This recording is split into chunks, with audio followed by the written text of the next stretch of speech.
49 días, capítulo 3. Golpe septembrino de 1930. Uriburu, primer intento de gobierno corporativo, segunda parte. La campaña contra los partidos y a favor de una representación corporativa es también impulsada por los ideólogos nacionalistas. El escritor Leopoldo Lugones desarrolla artículos doctrinarios y análisis políticos. Según Leopoldo Lugones, el pensamiento de Uriburu no puede desvincularse ni separarse de los primeros años del nacionalismo. De hecho, el general era, por un lado, el jefe reconocido de los jóvenes nacionalistas y, por el otro, el dirigente provisional de una heterogénea alianza anti-irigoyenista, cuyo peso mayor estaba compuesto por el sector liberal conservador.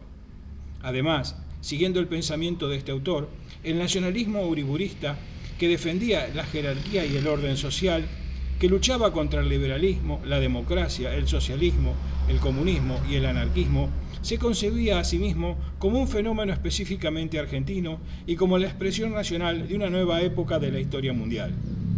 En este momento, el mundo era para los argentinos de entonces sinónimo de Europa, pero esta visión tenía sus dificultades, ya que de ninguna manera se quería renunciar al apoyo ideal proporcionado por autores famosos y nacionales gloriosos, como tampoco deseaban los nacionalistas aparecer como meros imitadores europeos. El diario La Nación publica en la antevíspera del manifiesto del 1 de octubre un vehemente artículo de Lugones, del cual la dirección del diario, de origen liberal, se aparta por anticipado. Lugones ataca a quienes tratan de escamotear la revolución y olvidar a su jefe. Para él, la revolución no podía contentarse con la tarea subalterna de barrer a Irigoyen, menos aún de hacer la limpieza de la vajilla oficial para el servicio de los nuevos comensales. El 15 de octubre, en el Teatro Rivera Indarte de Córdoba, el gobernador provisional de la provincia, Carlos Ibarguren, pariente del presidente y su consejero privado, repite los mismos temas revolucionarios. Hablando ante los jefes de la guarnición local, expresa: una revolución política, a diferencia del motín, de la asonada o del simple derrocamiento de un gobierno, no es un cambio de hombres dentro de un mismo cuadro. Uriburu, por su lado, señala en su discurso realizado el 15 de diciembre en la Escuela Superior de Guerra ante oficiales su condena de la política y descarta la democracia. Considerada que la democracia es un gobierno de los más ejercitados por los mejores, por ello la dificultad de esta justamente es hacer que ejerzan los mejores, es decir, aquellos elementos más capacitados para dirigir la nave y manejar el timón. Estas ideas no gustaron a los aliados liberales conservadores de Uriburu. Alain Rouquier, en su obra Poder Militar y Sociedad Política Argentina, tomo 1, dice: en realidad, detrás de tan pobres argumentos se disimula una condena radical del principio electoral en nombre de la moral de clase. El desprecio aristocrático por el ciudadano común se reduce en el rechazo de la igualdad política que ignora la disparidad social. Uriburu no está lejos de pensar, sin duda, como el estruendoso exgobernador de Jujuy, Benjamín Villafañe, nacionalista de la primera hora, que en el 90% son larvas que se mueven al impulso del sentimiento de los dignos de los animales, y que la igualdad es una peligrosa quimera. No nos equivoquemos. Ni la retórica nacionalista, ni el antiliberalismo, ni siquiera las reformas corporativas propuestas por los revolucionarios de septiembre son de corte fascista. Se ha asimilado demasiado ligeramente, sin duda, a partir de las semejanzas externas o de coincidencias personales, la voluntad política de los partidarios de Uriburu con el modelo mussoliniano. Los grupos fascistas argentinos posteriores a 1930 contribuyeron mucho a esa asimilación. Viendo un precursor en el general Uriburu, no duda en colocar su revolución bajo la advocación de la figura mundial que lanzó un desafío tanto a los comunistas como a los capitalistas, Benito Mussolini. Pero también los historiadores y los politólogos, al analizar a Uriburu, han contribuido a reafirmar la idea de que su propósito era transformar la Argentina en un Estado fascista.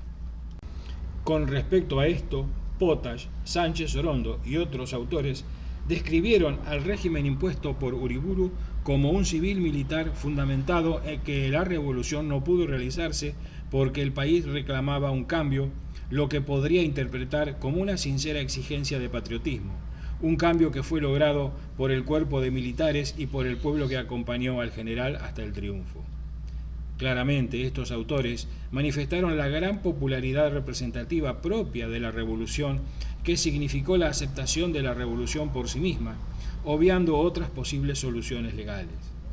Más aún, de lo que adquirió esta revolución, a pesar de las expresiones partidarias características de sí misma, fue la auténtica plenipotencia representativa obtenida por el consenso del pueblo que aplaudió la caída de Hipólito Yrigoyen. La ciudad entera acompañó a los cadetes del Colegio Militar y a la Escuela de Comunicaciones desde San Martín hasta Plaza de Mayo, entre apretadas filas de hombres, mujeres, ancianos y niños que los victoriaban y arrojaban flores a su paso. Irrumpían en la columna revolucionaria, quebrando la rigidez militar al punto de convertirla en una oleada clamorosa. Los objetivos reales de los uriburistas condicionan el proceso político posterior y fundamentalmente la afirmación del poder militar. Los nacionalistas argentinos comparten con el fascismo italiano algunos temas: nacionalismo, militarismo, anticomunismo, antiliberalismo, etc. El presidente de la Unión Industrial Argentina, Luis Colombo, expresa en una conferencia realizada en el Círculo Militar el ejemplo de una política industrial exitosa en Italia mussoliniana, que sin minerales, ni carbón, ni petróleo, ni leña como combustible, crea sobre la base de la protección de una gran industria siderúrgica que alimenta una poderosa industria metalúrgica. Expresiones realizadas el 28 de agosto de 1931 en el Círculo Militar. Allegados al general Uriburu intentaron organizar un partido oficialista.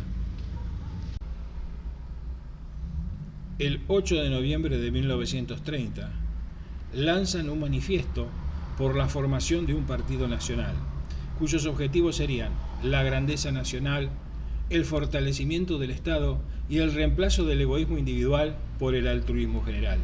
Diario La Nación, 8 de noviembre de 1930. El intento no tiene éxito, pero aunque convoca a varios miles de simpatizantes y se forma una veintena de comités. A comienzos de 1931, el ministro del Interior, Marcelo Sánchez Orondo, intenta formar un partido uriburista. A su vez, Ernesto Palacio, antiguo redactor de la Nueva República, lanza el 12 de junio de 1931, con algunos integrantes de apellidos de renombre, Anchorena, Paz, Bullrich, Ocampo, Bunge, Urquiza, etc., un comunicado apoyando la reacción nacional que invita a los buenos ciudadanos a constituir una fuerza destinada a ofrecer el jefe de la revolución y el apoyo necesario para que pueda cumplir sin tropiezos la obra de saneamiento y de reforma. También fracasó. Señala Ruquier que el ideal de los supuestos fascistas argentinos no es la Italia de Mussolini, sino los Estados Unidos, modelo de nación cuyos logros ya fascinaban en el siglo XIX a los organizadores liberales de la Argentina moderna, como Sarmiento y Alberdi. La Gran República del Norte presenta los atractivos del poderío económico, siendo al mismo tiempo un paraíso de la libre empresa exenta de los conflictos sociales y de los disturbios revolucionarios que agitan el viejo mundo. Precisamente el extranjero, de hecho, el inmigrante europeo, es rechazado por ser portador de gérmenes subversivos. En realidad, el nacionalismo social no es otra cosa que el anticuerpo del internacionalismo proletario, propio y principal polo negativo. Por el contrario, las inversiones extranjeras son recibidas favorablemente. La ideología autoritaria de los nacionalistas partidarios de Uriburu no es en modo alguno un injerto extranjero practicado en el viejo tronco de la política criolla. Aparte del problema institucional, no se produce ninguna ruptura con el liberalismo elitista de la oligarquía tradicional. Por sus orígenes sociales e incluso su pasado político, los revolucionarios de septiembre son conservadores que solo pretenden adoptar de las experiencias europeas los medios políticos para preservar la sociedad que consagra sus privilegios, sin ceder nada de lo esencial a un partido o a sus aliados populares. Es por ello que esta reacción aristocrática desea instaurar un orden corporativista, pero apoyándose y no en un movimiento de masas. La estrategia política de Uriburu reside por completo en recurrir al ejército para reformar la Constitución. No escatima esfuerzos para convencer a los militares abstencionistas y hasta indiferentes, y no solo de los bien fundados una revisión antiliberal de las instituciones, sino de compromiso de sus responsabilidades dentro de una auténtica revolución. El 5 de abril de 1931, Uriburu hizo un llamado a elecciones considerando que los radicales, luego del gobierno de Irigoyen, habían perdido apoyo popular. Pero el error se hizo evidente cuando el candidato del radicalismo, Honorio Pueyrredón, se alzó con el triunfo en la provincia de Buenos Aires. Como no le convenía a Uriburu ese resultado, los comicios fueron anulados, llamándose nuevamente elecciones, pero proscribiendo al líder radical Marcelo T. de Alvear. La Unión Cívica Radical volvió a abstenerse de intervenir en las elecciones hasta 1935, dada la situación de fraude electoral.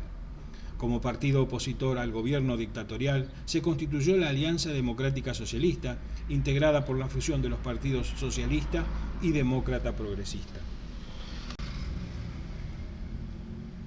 Los nuevos comicios, dominados por el fraude electoral, consagraron como presidente al general Agustín P. Justo en 1932, quien ejerció un mandato corrupto y ligado a los intereses británicos, gobernando con sentido paternalista y conservador en base a una alianza denominada Concordancia. En su trabajo Influencia de las ideas fascistas en los ideólogos del golpe de 1930, Hernán Fer señala: los golpistas incorporaron la crítica a la democracia, el liberalismo y el comunismo, y a la defensa de la autoridad, la jerarquía, el orden y la disciplina, y el corporativismo que eran propias del fascismo italiano. Sin embargo, vimos también que, a diferencia del fascismo italiano, el uriburismo era una estructura incompleta e imprecisa. Dentro de ella se encontraba más desarrollada la doctrina negativa, referida al enemigo que se quería combatir, liberalismo, democracia, comunismo y anarquismo, pero no ocurría lo mismo con la doctrina positiva, mucho más vacilante y contradictoria. Por esta razón resultaba más fácil construir el autoritarismo corporativo o un Estado gendarme y no una concepción del desarrollo nacional sobre los fundamentos de tales ideas. Por otro lado, los ideólogos del golpe tuvieron varias disputas ideológicas internas en relación a temas tan diversos como la religión, la economía y el proyecto político. Estas importantes divergencias en el seno de los sectores nacionalistas le impidieron formar un proyecto homogéneo y lo llevaron, además, a dividirse en una multitud de ligas y legiones.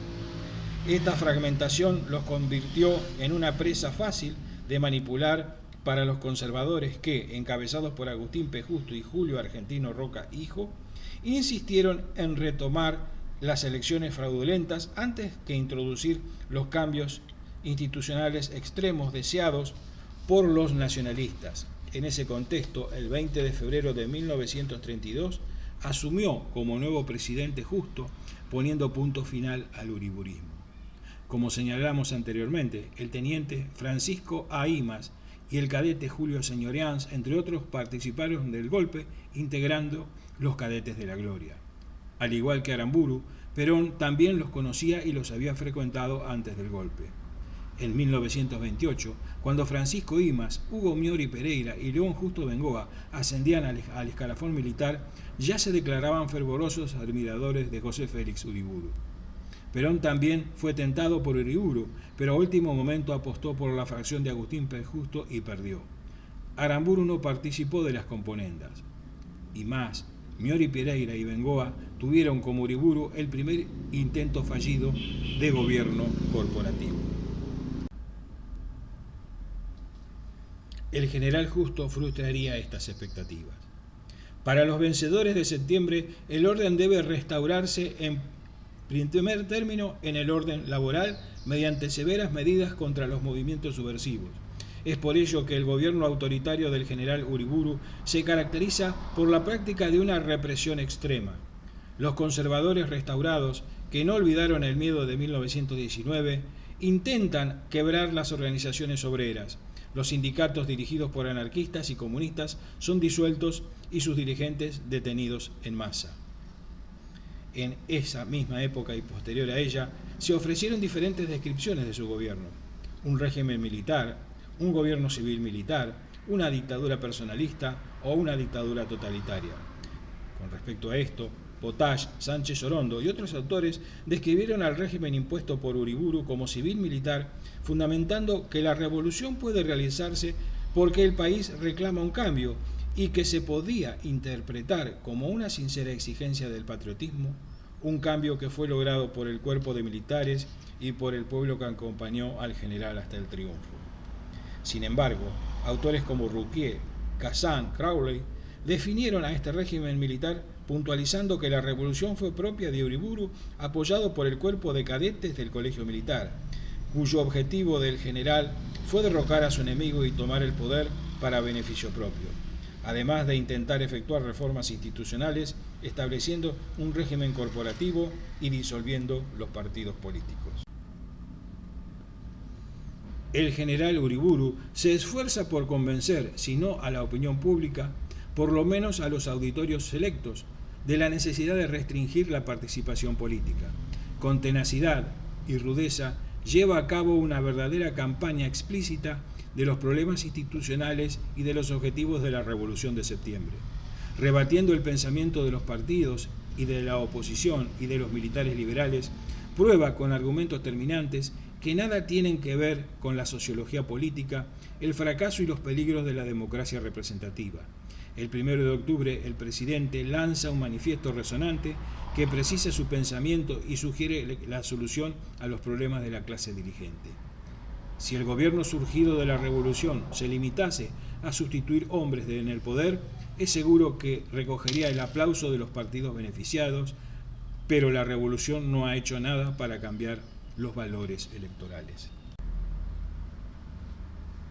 Creemos que es necesario que la Constitución sea reformada de manera que haga posible el perfeccionamiento del régimen electoral, de suerte que le pueda contemplar las necesidades sociales, las fuerzas vivas de la nación. Consideramos que cuando esos intereses puedan gravitar de manera efectiva, no será posible la reproducción de los males que ha extirpado la revolución, cuando los representantes del pueblo ejercen y dejan de ser meramente representantes del comité político y ocupen las bancas del Congreso obreros, ganaderos, agricultores, profesionales, industriales, etc. La democracia habrá llegado a ser entre nosotros y habrá llegado a ser entre nosotros algo más que una bella palabra. No obstante ello, y siguiendo las descripciones expuestas por autores como Burchkuch, Friedrich y Storani, se acepta denominar al golpe de Estado de 1930 como una dictadura, teniendo en cuenta que una forma de Estado o de gobierno cuyas características pueden identificar un gobierno no democrático, no constitucional y establecido por la fuerza o la violencia. De esta manera, se puede decir que la dictadura es un gobierno no constitucional en dos sentidos. Por un lado, porque infringe el orden constitucional y en el momento en que se hace con el poder, y por el otro, porque el dictador ejerce un poder no controlado ni frenado por los límites constitucionales. Además, el recurso de uso de la fuerza es una característica sobresaliente de este tipo de sistema, en donde el dictador es el que impone la ley. De hecho, la dictadura manifestó una cierta incapacidad constitutiva para someterse a normas dirigidas a disciplinar la sucesión en el poder y por tal razón se tornó discontinua e intermitente, en donde, según principios establecidos de sucesión, fue considerado como vinculante por sus sucesores, no existiendo de esa manera ninguna garantía de continuidad. Esto es importante por dos razones. Por un lado, porque caracteriza la noción de poder personalizado y por el otro, permite caracterizar a la dictadura como fundamentalmente de facto o de hecho. Asimismo, Karl Friedrich y Sylvain Brzezinski establecieron que por su afinidad al fascismo, la dictadura ejercida por el general Uriburu se la puede caracterizar como totalitaria, teniendo como característica un partido único de masas guiado siempre por un hombre, el dictador, y formado por una parte relativamente pequeña de la sociedad, es decir, un partido organizado y jerárquica y oligárquicamente superior a la burocracia gubernamental o al combinado de ella. Se utiliza un sistema de terror, físico o psicológico, a través del control del partido y de su política secreta, que apoya también y supervisa al partido en nombre de sus líderes, en donde no solo son objeto de los enemigos manifiestos del régimen, sino también sectores de la población caprichosamente seleccionados. Además, este terror, ya sea ejercido por la policía secreta o por el partido o por presiones sociales organizadas por él, buscan controlar y neutralizar a la sociedad. Un monopolio técnicamente establecido y casi completo del poder por el partido y el gobierno, que comprenden todos los medios de difusión como la prensa, la radio, etc. Control central de la dirección de la economía a través de la coordinación burocrática de los organismos corporativos antes independientes. Más allá de que el general Uriburu no fue un espíritu destacado ni un gran talento político, el uso de la mano dura propia de esa dictadura se dio porque él mismo pretendía poner orden en el país. Pero este objetivo político no fue solamente una respuesta a la problemática argentina, un país en caos y arruinado, sino también fue lo propio de los principios establecidos por el pensamiento uriburista, que buscaba la restauración de la República, la confianza en una constitución fuerte y en las leyes vigentes, el orden, la seguridad, entre otras cosas. Es por eso que dentro del conjunto de reformas propuestas por el general Uriburu, la más destacable fue la de implantar una represión intensa a la oposición. De esta manera, en la justicia y en la administración se debía eliminar a los cómplices irigoyenistas, lo mismo para las universidades, la prensa debía ser disciplinada, etc. Esto demuestra claramente la práctica concreta del gobierno, que dio un lugar preponderante a las medidas policiales y de limpieza políticas encomendadas por el general. Con esto, Uriburu pretendía no solo mantener el orden y la seguridad del país y evitar la anarquía, sino conservar su poder hasta lograr los fines propuestos por la dictadura. Y en realidad buscaba la defensa de la patria y el orden, porque decía que el sistema que él venció había destrozado al país en los últimos tiempos. Por tal razón, el general se aferró al ejército, porque él mismo iba a ser el encargado de establecer el orden social que se necesitaba e implantaría una jerarquía indispensable que en tiempos anteriores la democracia había malogrado. Según Leopoldo Lugones, el pensamiento de Uriburu no puede desvincularse ni separarse de los primeros años del nacionalismo.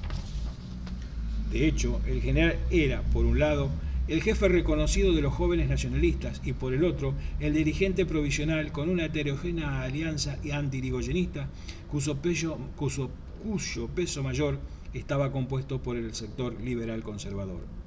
Además, siguiendo el pensamiento de este autor, el nacionalismo uriburista, que defendía la jerarquía y el orden social, que luchaba contra el liberalismo, la democracia, el socialismo, el comunismo y el anarquismo, se concebía a sí mismo como un fenómeno específicamente argentino y como la expresión nacional de una nueva época de la historia mundial.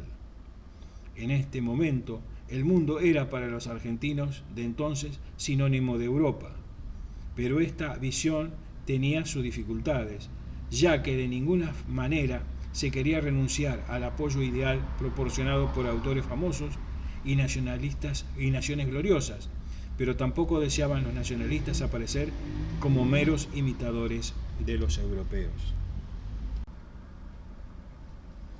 El nacionalismo, como política doctrinaria antiliberal, hispanista y generalmente católica, defensora de los intereses materiales y espirituales de la nación, surgió de la Argentina a fines de la década del 20. Los nacionalistas coincidieron en sus críticas al radicalismo y a la democracia, pero aunque contribuyeron a crear un clima político adverso a Irigoyen, no tuvieron participación directa en el golpe del 6 de septiembre de 1930.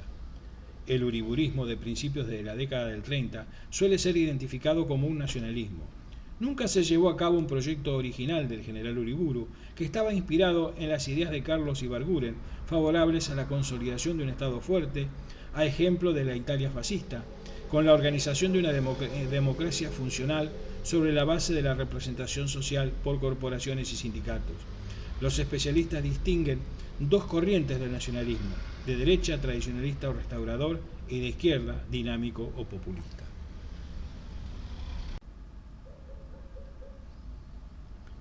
Los nacionalistas de derecha han sido frecuentemente identificados con los fascistas, falangistas y nazis, pero, salvo el caso que el grupo se autoproclame como tal, los principios que sostienen sus partidarios hacen imposible considerarlos similares a aquellos.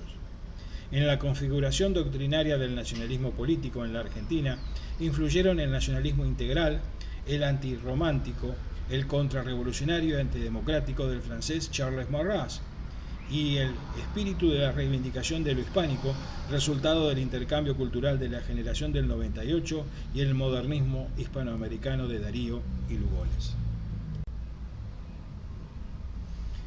En los orígenes del programa político nacionalista, cabe destacar la obra de Ricardo Rojas y el pensamiento de Leopoldo Lugones. En 1924, Lugones, socialista primero, luego liberal, optó definitivamente por un nacionalismo autoritario, antidemocrático y militarista, con una cosmovisión vitalista y utilitaria que deslindaba la moral de la política y que pretendía organizar a la sociedad como si fuera una estructura biológica. Sostenía en su discurso la hora de la espada, que frente al pacifismo que debilita a los pueblos y a la democracia, que los reduce a la demagogia, la fuerza es la única solución eficaz que garantiza el respeto de los valores nacionales: autoridad, jerarquía y milicia, valores estos que solo el ejército puede salvaguardar.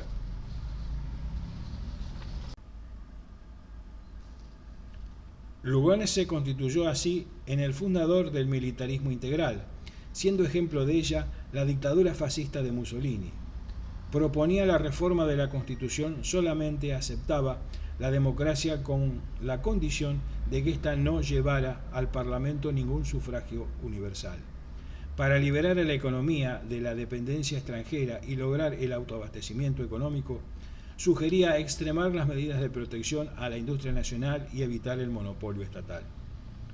Aunque incoherente en muchas de sus propuestas, sus críticas a la izquierda, junto a la hispanofobia, su rechazo al cristianismo y su admiración por los Estados Unidos serán características inconstantes de su pensamiento controvertido y cambiante. En 1925 apareció en Buenos Aires, con la dirección del marrausiano Juan Emiliano Carula, el primer periódico nacionalista del país, La Voz Nacional, al que se suscribió el general Uriburu, y en 1926 otro grupo fundó en la misma ciudad un partido nacionalista.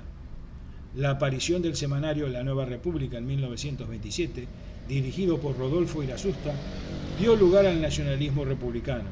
El régimen republicano, representativo y federal de la Constitución de 1853 sería la culminación de esta tradición, que los partidos del nacionalismo republicano creían que se habían corrompido.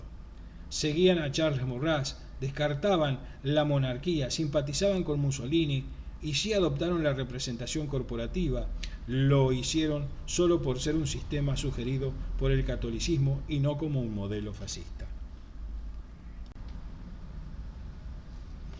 El programa de los republicanos se modificó después de la Revolución del 30. Luego de un serio análisis histórico, los Irazusta, Julio y Rodolfo advirtieron en la Argentina y el Imperio Británico en 1934 que lo que diluye el ser nacional no es la democracia, sino únicamente el espíritu liberal extranjerizante de la clase dirigente. Se señalan los efectos negativos de la política económica de Inglaterra y se reivindica la figura de Rosas, convirtiéndola en protagonista esencial de la defensa del país contra los extranjeros. Con el tiempo, los Irazusta valoran incluso positivamente, como parte de nuestra tradición, la función política del radicalismo y de Irigoyen y la defensa de los valores nacionales. Algunos colaboradores del general intentaron en varias ocasiones organizar un partido oficialista. el 8 de noviembre de 1930, un grupo de jóvenes nacionalistas lanza un manifiesto por la formación de un partido nacional, cuyos objetivos serían la grandeza nacional, el fortalecimiento del Estado y el reemplazo del egoísmo individual por el altruismo en general.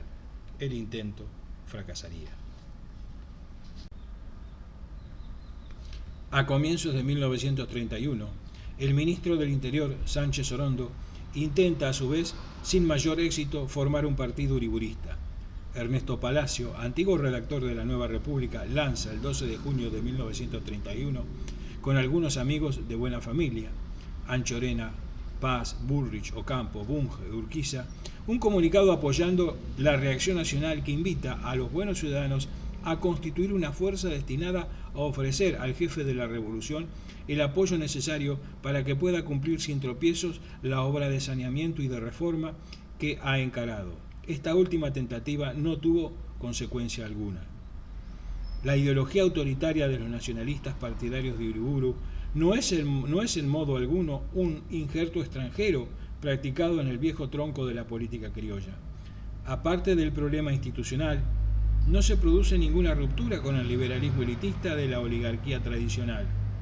Por sus orígenes sociales e incluso por su pasado político, los revolucionarios de septiembre son conservadores que solo pretenden adoptar de las experiencias europeas los medios políticos para preservar la sociedad que consagra esos privilegios sin ceder nada de lo esencial a un partido o a sus aliados populares. Es por ello que esta reacción autocrítica y aristocrática desea instaurar un orden corporativista, pero apoyándose en el ejército y no en el movimiento de masas. La estrategia política de Uriburu reside por completo en recurrir al ejército para reformar la Constitución. No escatima refuerzos en convocar a militares, abstencionistas y hasta indiferentes, que solo de los bien fundados de una revisión antiliberal de las instituciones, sino de un compromiso y de sus responsabilidades dentro de una auténtica revolución.